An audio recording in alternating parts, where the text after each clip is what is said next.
இசைத்துறையில் 50 ஆண்டுகளை நிறைவு செய்திருக்கக்கூடிய மாண்புமிகு நாடாளுமன்ற உறுப்பினர் இசைஞானி இளையராஜா சார் அவர்களுக்கு தமிழ்நாடு அரசின் சார்பாக நடத்தப்படுகின்ற இந்த பிரம்மாண்ட பாராட்டு விழாவில் வரவேற்புரையாற்றுவதில் நான் மிகுந்த மகிழ்ச்சி அடைகின்றேன், பெருமை அடைகின்றேன்.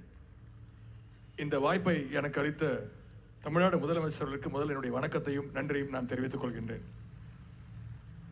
தமிழ்நாட்டுக்கு எத்தனையோ அடையாளங்கள் இருக்கின்றன. அதில் மிக மிக முக்கியமான அடையாளமாக, யாரும் அழிக்க முடியாத அடையாளமாக இசைஞானி இளையராஜா சார் அவர்களும் அவருடைய இசையும் இன்றைக்கு நம்மோடு இருக்கின்றது. முத்தமிழர் டாக்டர் கலைஞர் அவர்கள் மீதும் நம்முடைய முதலமைச்சர் மீதும் தனியாக அவர் மீது பாசம் கொண்டவர் நம்முடைய இசைஞானி அவர்கள். ராஜா சாருடைய இசைக்கு தானும் ஒரு ரசிகர் என்ற வகையில் முத்தமிழர் கலைஞர் அவர்கள் தான் 1988ஆம் ஆண்டுல இசைஞானி என்ற பட்டத்தை நம்முடைய இசைஞானி அவர்களுக்கு கொடுத்தார். அது பற்றி கலைஞர் அவர்கள் ஒரு சில ஆண்டுகளுக்கு முன்பு எழுதியிருந்தார். அவர் எழுதியதாவது, 1988ஆம் ஆண்டு நடைபெற்ற ஒரு விழாவில் இசைஞானி என்ற பட்டத்தினை யாரும் சொல்லாமல், முன்கூட்டியே திட்டமிடாமல், என்னுடைய இதயத்தில் மண்டி கிடந்த அன்பின் காரணமாக இளையராஜா அவர்களுக்கு நான் சூட்டி மகிழ்கிறேன் என்று கலைஞர் அவர்கள் குறிப்பிட்டிருக்கிறார். அப்படிப்பட்ட இசைஞானி இளையராஜா அவர்களுக்கு இன்றைக்கு பாராட்டு விழா எடுத்து நாம் கொண்டாடி கொண்டிருக்கிறோம். நம்ம எல்லாரும் வெவ்வேறு தாயினுடைய வயிற்றில் பிறந்திருந்தாலும் நம்ம எல்லாரையும் தாளாட்டி கொண்டிருக்கிற இசைத்தாய் தான் நம்முடைய இளையராஜா அவர்கள். அவருடைய பாடல் இல்லாம எந்த குழந்தைக்கும் தாளாட்டு இல்லை. அவருடைய பாடல் இல்லாம இளமையில துள்ளல் இல்லை. அவருடைய பாடல் இல்லாம நம்ம அத்தனை பேருக்கும் காதல் இல்லை.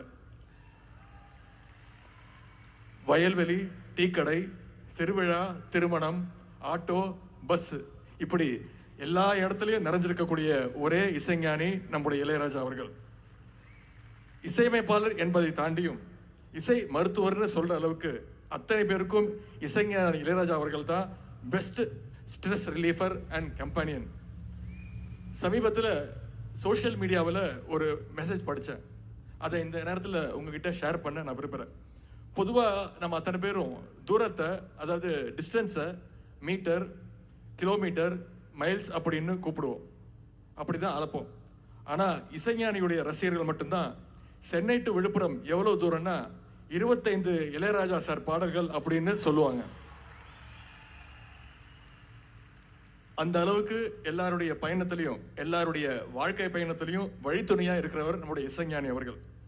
என்னுடைய சிறு வயது முதல் கோடிக்கணக்கான உங்களை போன்ற தமிழர்களை போல நானும் இசைஞானியுடைய இசையோடு சேர்ந்துதான் வளர்ந்தேன். பயணங்களாக இருக்கட்டும், தனிமையா இருக்கட்டும், ஃபேமிலி டைமா இருக்கட்டும், ஒர்க் அவுட் டைமா இருக்கட்டும், என்னுடைய பிளேலிஸ்ட்ல உங்க பிளேலிஸ்ட் மாதிரி எப்பொழுதுமே இசைஞானியுடைய பாடல்கள் ஒலித்து கொண்டே இருக்கும். இசைஞானி இளையராஜாங்கிற டைட்டில் கார்டு மூலமாகவே பல வெற்றி படங்களை தமிழ்நாட்டுக்கு தந்த பெருமை நம்முடைய இசைஞானிக்கு மட்டுமே உண்டு. இளையராஜா சார் முதலா இசையமைச்ச படம் அன்னக்கிளி, வருஷம் 1976. அப்போ நான் பிறக்க கூட இல்லை. அன்னைக்கு தொடங்கிய அவருடைய இசை பயணம் இன்னைக்கு பல பரிமாணங்கள்ல வெளிப்பட்டுக்கிட்டு இருக்கு. அதிலும் குறிப்பா மிக கடினமான இசை வடிவம்னு சொல்லப்படுகின்ற சிம்பனி இசையை லண்டனில் அரங்கேற்றி தன்னுடைய 82வது வயதிலும் இசைஞானி அவர்கள் புது புது சாதனைகளை தினம் படைச்சுக்கிட்டே இருக்கார். எப்படி ஒருத்தர் சுறுசுறுப்பா, டிசிப்ளின்டா, அதே நேரத்தில் கிரியேட்டிவா இருக்கணும் அப்படிங்கிறதுக்கு நாம அத்தனை பேருக்கும் ஒரு எக்ஸாம்பிளா இருக்கக்கூடியவர் தான் நம்முடைய இசைஞானி அவர்கள். லண்டன்ல அரங்கேற்றப்பட்ட இசைஞானியுடைய சிம்பனியை நேரில் கேட்டு ரசிக்க முடியலன்னு உங்கள பல பேருக்கு அந்த வருத்தம் இருந்திருக்கும். அதே வருத்தம் இன்னைக்கு வரைக்கும் எனக்கும் இருந்தது. அந்த ஏக்கத்தை நம்முடைய முதலமைச்சர் அவர்கள், நம்முடைய அரசு இன்னைக்கு நம்ம அத்தனை பேருக்கும் செஞ்சு காட்டியிருக்கு. அதுவும் மிகப்பெரிய ஒரு பாராட்டு விழாவோட இன்னைக்கு இந்த சிம்பனி இசை விழாவும் நடந்திருக்கு.